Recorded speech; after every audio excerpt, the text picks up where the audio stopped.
Hello everyone, Assalamu alaikum. This is me, Dr. Khadijatul Kobra, and I am back again with another skincare tips. আজ কথা বলবো আপনাদের সাথে দিনে ও রাতের skin care step by step কিভাবে নেওয়া উচিত। So this is me doctor Khadijatul Kubra. আপনারা জানেন আমি আমার ফেসবুক, ইউটিউব এবং টিকটক সব জায়গায় হেলথ টিপস রিলেটেড পোস্ট দিয়ে থাকি এবং আজও তার ব্যতিক্রম নয়। আজ কথা বলবো একটি স্কিন কেয়ার টিপস নিয়ে। সকালবেলা ঘুম থেকে উঠেই সাধারণত যাদের শুষ্ক ত্বক তাদের ক্ষেত্রে কোনো রকমের ক্লিনজার ব্যবহার না করতে নির্দেশ দেওয়াটাই উচিত, কেননা দেখা যায় শুষ্ক ত্বকে আপনি শুধুমাত্র একটু ক্লিন করে নিলেই আপনার ফেসটা ক্লিন হয়ে যায়। আপনি যদি কোনো ক্লিনজার ব্যবহার করেন সেক্ষেত্রে ত্বকের হালকা যে তৈলাক্ত ভাব থাকে তা চলে যায়, যা ত্বকের জন্য খুবই ক্ষতিকর। এবং যাদের তৈলাক্ত ভাব রয়েছে বা তৈলাক্ত ত্বক, তারা একটা মাইল্ড ফেস ওয়াশ বা একটা ক্লিনজার ব্যবহার করে ফেসটাকে ক্লিন করতে পারেন। তারপর সকালবেলা আপনার স্কিনের নিড অনুযায়ী যে সিরাম সেটি অ্যাপ্লাই করে তার উপরে কিন্তু সানব্লক ব্যবহার করতে পারেন। এবং এরপরে আমরা চলে যাই আমাদের দৈনন্দিন কাজকর্মে। সাধারণত দেখা যায় যারা বাড়িতে থাকেন তাদের ক্ষেত্রে হয়তো বা শাওয়ার নেওয়াটা দুপুরের দিকে হয়।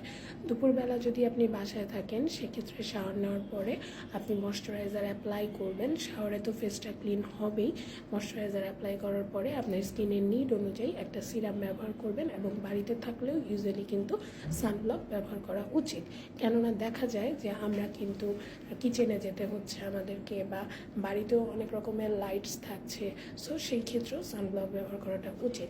ভিটামিন সি সিরাম ব্যবহার নিয়ে অনেকের অনেক রকমের প্রশ্ন থাকে, তাদের ক্ষেত্রে বলতে চাই ভিটামিন সি কিন্তু আমাদের স্কিনে ব্রাইটেনিংয়ের কাজ করে। এছাড়াও কিন্তু আমাদের যে স্কিনটাকে ভালো রাখার জন্য ভিটামিন সি খুবই দরকার। ফ্রি রেডিকেলগুলোর জন্য কিন্তু ভিটামিন সি প্রয়োজন। তবে দেখা যায় যাদের ক্ষেত্রে অ্যালার্জি থাকে, যাদের রক্তে অ্যালার্জির মাত্রা বেশি, তাদের অনেকের ক্ষেত্রেই কিন্তু ভিটামিন সি স্যুট করে না। তাই আপনার স্কিনের জন্য কোন সিরামটি প্রয়োজন বা কোন সিরামটি আপনার স্কিনে স্যুট করছে সেটি অবশ্যই একজন ডক্টরের সাথে কথা বলে আপনার স্কিন কেয়ার রুটিনটিকে সাজিয়ে নিতে হবে। সো দুপুরবেলাও কিন্তু আপনি এইভাবে করে আপনার স্কিনের নিড অনুযায়ী একটি সিরাম দিয়ে তার উপরে সানব্লক দিয়ে আপনি বাসায় থাকতে পারেন। এরপরে আসা যাক রাতে। সাধারণত দেখা যায় যারা বাইরে কাজ করেন বা প্রতিনিয়ত কর্মব্যস্ত জীবনে রয়েছেন বা অনেকে দেখা যায় বাসায়ও বিভিন্ন রকমের অনলাইনে কাজ করেন, যদিও এখন কিছুটা একটু অনলাইনে ব্যাঘাত ঘটছে বা এখন কিন্তু টিকটকে বা অনেক ক্ষেত্রে স্কিন কেয়ার টিপস বা অনলাইনের কিছু বিজনেস চলছে। সো সেক্ষেত্রে দেখা যায় মেকআপ বাসায় থাকলেও করতে হয়, বিকজ অনলাইনের কাজ থাকে, ক্লাস নেওয়া বা বিবিধ কারণে। সো সেই ক্ষেত্রে প্রথমেই যেটা বলবো যে মেকআপটাকে কিন্তু ডাবল ক্লিনজিং করতে হবে। ডাবল ক্লিনজিং শুনলে অনেকেই ভয় পেয়ে যান, কিভাবে করব, কি দিয়ে করব। ডাবল ক্লিনজিং মানে আর কিছুই না, আপনাকে দুবার ফেসটাকে ক্লিন করতে হবে। এর উদ্দেশ্য একটাই, আপনি যে মেকআপ করলেন সারা দিন বা কয়েক ঘন্টা আপনার মেকআপটা যে থাকলো, এটা যেন আপনার স্কিনে কোনো অবশিষ্ট অংশ না থাকে এবং এটি যেন আপনার স্কিনে পরবর্তীতে জমে কোনো ক্ষতি না করতে পারে। তার জন্য অবশ্যই আপনাকে যেটা করতে হবে, স্কিনটাকে ডাবল ক্লিনজিং করতে হবে।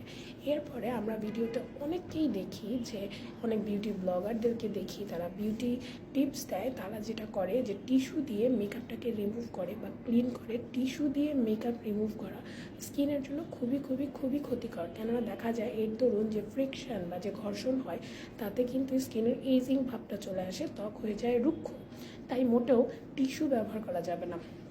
আপনি একটা মাইসেলার ওয়াটার বা কোনো অয়েল বেসড ক্লিনজার দিয়ে স্কিনটাকে প্রপারলি ক্লিন করতে পারছেন। অ্যান্ড আফটার দ্যাট স্কিনটাকে প্রপারলি আপনি কিন্তু ক্লিন করতে পারছেন। এবং এরপরে আপনি যেটা করবেন সেটা হচ্ছে, আপনার স্কিনটা যখন প্রপার ক্লিন হয়ে যাবে তখন আপনি আপনার স্কিনের নিড অনুযায়ী রাতের বেলা, অনেকেই যেহেতু রাতে আমি যে প্রোডাক্টটা ইউজ করব ওই প্রোডাক্টের সমস্ত গুণগত মান আমার স্কিন কিন্তু সারা রাত ধরে পাবে। এবং সারা রাত যেহেতু একটা রেস্টিং পজিশানে থাকে, কোনো রকমের টেনশান, সারাদিন যখন আমরা কাজ করি আমাদের বিভিন্ন এক্সপ্রেশন আসে, বিভিন্ন টেনশান সব কিছু আমাদের ফেসে পড়ে, কিন্তু রাতে যখন আপনি রিল্যাক্সে ঘুমাতে যাবেন তখন ওই যা যা প্রোডাক্ট আপনি ইউজ করবেন সমস্ত বেনিফিট আপনার স্কিন কিন্তু পাবে। সো অনেকেই দেখা যায় রাতে রেটিনল সিরাম ইউজ করেন। রেটিনল সিরাম যদি ইউজ করেন সেই ক্ষেত্রে ওই দিন শুধু রেটিনল ইউজ করবেন। অনেকে দেখা যায় রাতে আপনার স্কিনের নিড অনুযায়ী আপনি সিরাম ব্যবহার করতে পারেন। আমি আমার একটা ভিডিওতে বলেছি যে কোন প্রয়োজনে আমরা কোন সিরাম কাকে সাজেস্ট করি, তবে তারপরও বলবো ডক্টরের সাথে সাজেশন নিয়েই আপনি সিরাম ব্যবহার করবেন, কেননা আপনার ত্বকের জন্য কোন সিরামটি কোন মাত্রায় কখন প্রয়োজন এটা একজন ডক্টর আপনার স্কিন দেখেই কিন্তু আপনাকে বলতে পারবে। তারপরে আপনি আপনার স্কিনের নিড অনুযায়ী সিরাম দিয়ে, দেখা যাচ্ছে সিরামটা যখন একটু বসে যায়, রাতে ঘুমানোর সময় আপনি কিন্তু সানব্লকটা ব্যবহার না করলেও হয়, বিকজ তখন আমাদের লাইটের এক্সপোজার থাকে না, আমরা রাতে ঘুমিয়ে যাই, তো দেখা যাচ্ছে যে সানব্লক ব্যবহারের প্রয়োজন পড়ে না। এবং এভাবে কিন্তু আপনি আপনার স্কিন কেয়ার রুটিনটাকে মেনটেন করে ঘুমিয়ে যেতে পারেন, এবং পরের দিন আবার ঘুম থেকে উঠলে আবার সেই একই প্রসিডিওর।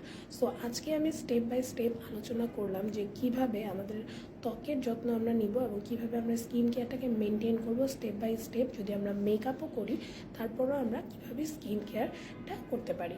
সো আশা করছি আজকের ভিডিও আপনাদের ভালো লাগবে। যদি আমার ভিডিও ভালো লাগে অবশ্যই আমার ভিডিওটিতে কিন্তু লাইক দিবেন, কমেন্ট করবেন, শেয়ার করতে ভুলবেন না, এবং অবশ্যই আমার জন্য অনেক অনেক দোয়া করবেন। সবাই ভালো থাকুন, সুস্থ থাকুন, সবাইকে অসংখ্য ধন্যবাদ পুরো ভিডিও